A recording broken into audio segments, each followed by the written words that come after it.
दोस्तों नमस्कार, आपका स्वागत है आज की क्लास में। और आज की क्लास का जो टॉपिक वो होगा सब्जेक्ट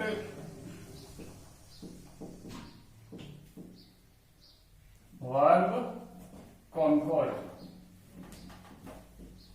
इसको आप एग्रीमेंट भी बोल सकते हैं। एग्रीमेंट देखो, वर्ब क्या होती है कि वर्ब हमेशा सब्जेक्ट के अनुसार ली जाती है। जैसे आई लर्न, ये क्या हुआ? आई किसमें माना जाता है? आई माना जाता है बहुवचन में, प्लूरल में। इंग्लिश में बोलते हैं प्लूरल। लर्न का मतलब सीखना, तो बहुवचन के साथ क्या आता है? हमेशा एस का प्रयोग नहीं किया जाता। जैसे ही लर्न्स, ही क्या होता है? थर्ड पर्सन होता है, थर्ड पर्सन ही। और यू क्या होता है? यू होता है सेकंड पर्सन, और आई होता है फर्स्ट पर्सन।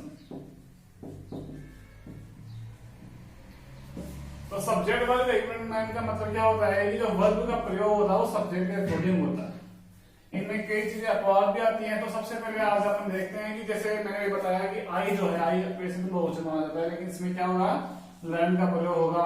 इसमें मतलब बहुवचन के साथ आई का एस का प्रयोग नहीं होता। तो सबसे पहले लेते हैं आज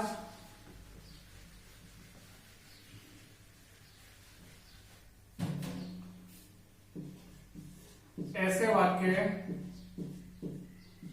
वाक्य जो सिंगुलर के साथ हो। सिंगुलर नाउन या प्रोनाउन, सिंगुलर नाउन या प्रोनाउन, संज्ञा व सर्वनाम के साथ हो,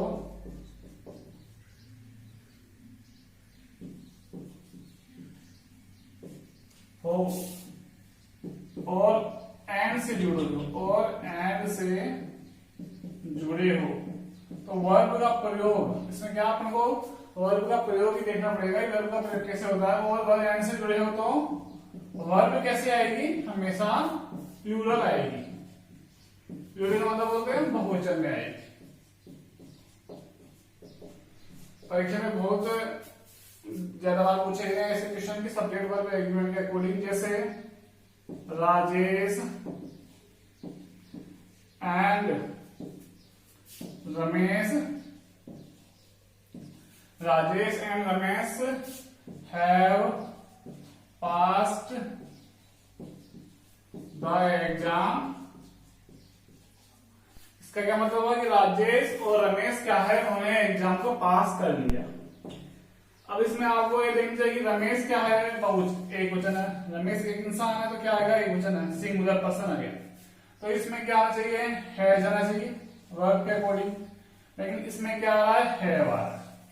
हैव क्यों आ रहा है? कि अब मैंने बताया ऊपर पहली लाइन में कि जब कोई वाक्य सिंगुलर वाक्य, ऐसे वाक्य जो सिंगुलर नाउन संज्ञा या सर्वनाम से जुड़े हो, लेकिन उनमें क्या शर्त हो? इसमें ये शर्त हो कि वो वाक्य किससे जुड़े हो? एंड से जुड़े हो। तो उनमें वर्ब का प्रयोग कैसे होगा? उनमें वर्ब का प्रयोग होगा हमेशा प्लूरल, बहुवचन का प्रयोग होगा। परीक्षा में क्या पूछा जाता है? परीक्षा में ये पूछा जाता है कि आपको एक एग्जाम्पल दे देंगे, हैव, हैड, हैड और हैड। आपको फिल इन द ब्लैंक्स करना होगा। तो क्या करना होगा? ये दोनों एक ही है, हैव, हैज, हैव, हैड और हैड। तो क्या करना होगा? वो हैव करना होगा। और ये क्यों करना होगा? कि जब दो सिंगुलर, अब राजेश भी सिंगुलर है और रमेश भी क्या है? सिंगुलर है, दोनों एक वचन है। लेकिन इनके आगे क्या होता है? हमेशा एंड का प्रयोग होगा जब भी, तब उनमें वर्ब का प्रयोग कैसे होगा? हैज का, हैव का प्रयोग होगा। ऐसे दूसरा example, Ranveer and her family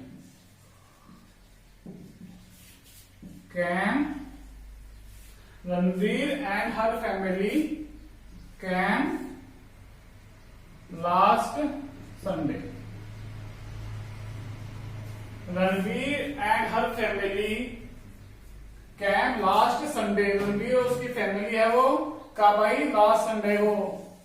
तो क्या होगा, इसमें फैमिली की क्या आएगा, इसमें बहुवचन आना चाहिए, तो क्या आएगा इसमें वर। आपको केवल वर का प्रयोग जब भी करना है जब आपको ये देखना होगा कि एंड से वाक्य जुड़ रखा है। आपको परीक्षा में घुमाने के लिए क्या पूछेगा कि his family and Ranveer came last Sunday. तो आप ये सोचोगे कि भाई रणवीर क्या है, एक वचन है, तो आप क्या आएगा, वाज आएगा, लेकिन वास्तव में क्या आएगा, वाज नहीं आएगा, क्या आएगा, वर आएगा। बस आपको ये देखना है चाहे सब्जेक्ट किसके अकॉर्डिंग हो, हमेशा एंड हो चाहे बहुवचन में। अब फैमिली का परिवार किसमें माना जाएगा, हमेशा बहुवचन में माना जाएगा, क्योंकि परिवार में क्या होता है, बहुत सारे सदस्य होते हैं। लेकिन इसमें क्या हो, एंड का प्रयोग होने से क्या हो गया, हमेशा ये सेकंड फॉर्म में मतलब बहुवचन में आएगा।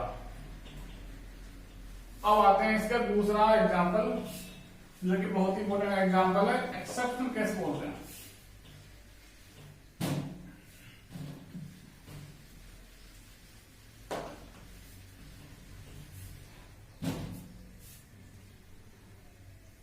एक्सेप्शन केस,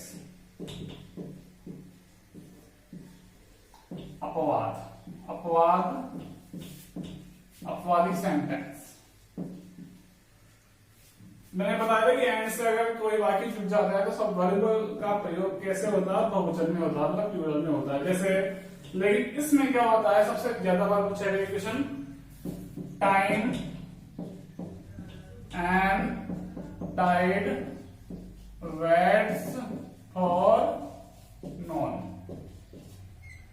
इसका मतलब क्या होता है, टाइम समय और टाइड, समुद्र में जो ज्वार भाटा आता है उसको बोलते हैं टाइड। समुद्र में ज्वार भाटे को क्या बोलते हैं, टाइड। जो 26 घंटे में आता है, एक बार ज्वार आता है, एक बार भाटा आता है। Time and tides wait for none. तो मैंने बताया था ऊपर की एंड से कोई वाक्य जुड़ रखा है तो हमेशा वर्ब कौन सी आएगी, किसमें आएगी, प्लूरल में आएगी, बहुवचन में आएगी। लेकिन इसमें क्या आ रहा है, इसमें वेट्स आ गया, एस आ गया, तो इसका मतलब वर्ब किसमें आ रही है, एक वचन में आ रही है। तो क्या होगा, ऐसे आपको ऐसे सेंटेंस को याद करना पड़ेगा कि जब टाइम एंड टाइड्स जो होते हैं अपवादी सेंटेंस होते हैं। ऐसे सेंटेंस में क्या होता है कि नियम नहीं लगते। Time and tides waits for none. दूसरा एग्जांपल लेते हैं अपन, slow and steady wins the race. Slow and study wins the race.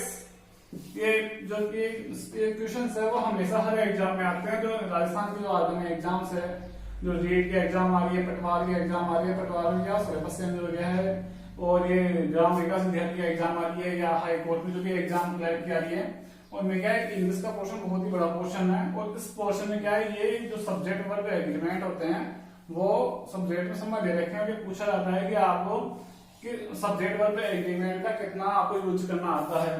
तो ये मैंने देखा, slow and steady wins the race. Slow and steady wins the race.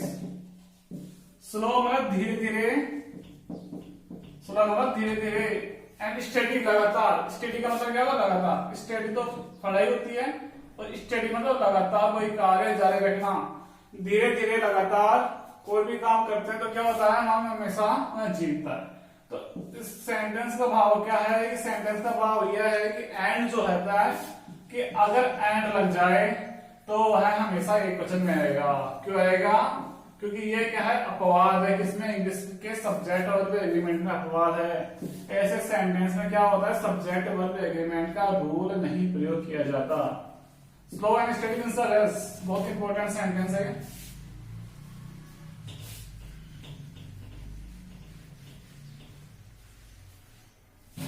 तीसरा, bread and butter.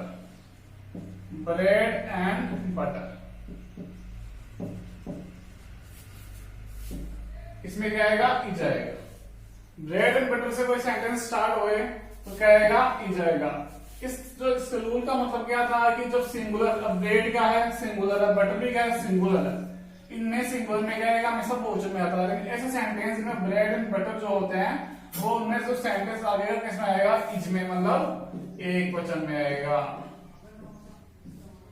ये तीनों बहुत इंपॉर्टेंट है और परीक्षा में अक्सर आते हैं और ये बहुत बार पूछे गए हैं आरपीसी में, नस्बोर्ड में। दूसरा जो रूल अपना, ईच से वर्ब, एवरी से अगर कोई सेंटेंस स्टार्ट, एवरी से सेंटेंस स्टार्ट होते हैं तो होने वाले वाक्यों में वर्ब जो है, ये कौन सा टॉपिक है, सब्जेक्ट वर्ब का। सब्जेक्ट वर्ब किसके अकॉर्डिंग चलती है, हमेशा सब्जेक्ट के अकॉर्डिंग चलती है। ईच से व एवरी से जो सेंटेंस स्टार्ट होते हैं ऐसे वाक्यों में वर्ब कैसे आएगी, हमेशा सिंगुलर आएगी, मतलब एक वचन में आएगी, एक वचन में ही आएगी, एक वचन में आएगी। एग्जाम्पल लगते हैं, जैसे each girl and each boy clear the goal.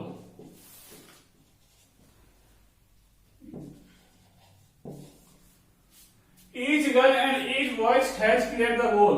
इसमें क्या है, ईच गर्ल प्रत्येक लड़की और प्रत्येक लड़का ने क्या किया, जो लक्ष्य जो निर्धारित कर रखा था एग्जाम में उसको पूरा कर लिया। तो इस सेंटेंस का मतलब क्या है कि ऐसे सेंटेंस इनका स्टार्टिंग कहां से होती है, ई से होती है, इससे होती है। Each girl and each boys has clear the exam, तो वर्ब का प्रयोग हमेशा कैसे आएगा, एक वचन आएगा। क्यों आएगा, क्योंकि सेंटेंस में क्या आ गया, ईच से सेंटेंस स्टार्ट हो रहा है, ईच बीच में क्या आ रहा है, एंड आ रहा है। जब दोनों जो सब्जेक्ट है एंड से पहले और बाद में इससे स्टार्ट होगा तो क्या आएगा, हमेशा सिंगुलर एक वचन वर्ब का ही प्रयोग होगा। ये दो बहुत इंपॉर्टेंट है, आप इनमें सेंटेंस बना के सीख सकते हैं। तीसरे प्रकार के जो सेंटेंस होते हैं वो देख लो।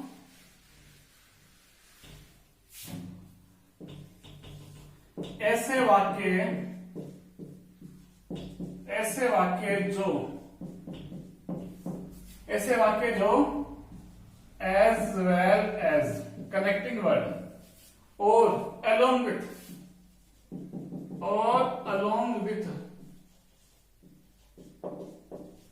एज वेल एज का मतलब क्या होता है, साथ में या साथ ही साथ,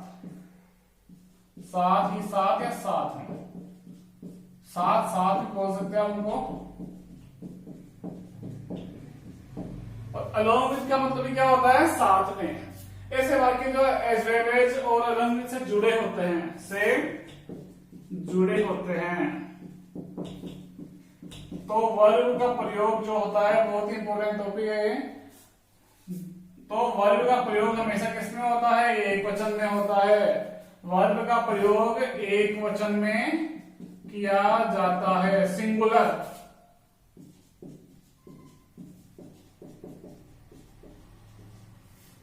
जैसे Ram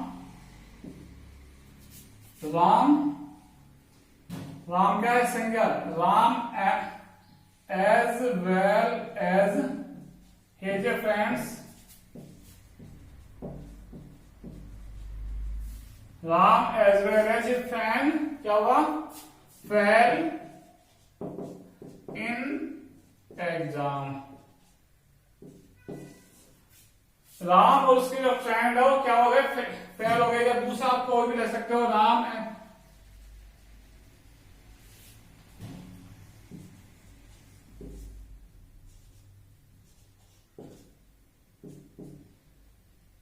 has come last Sunday.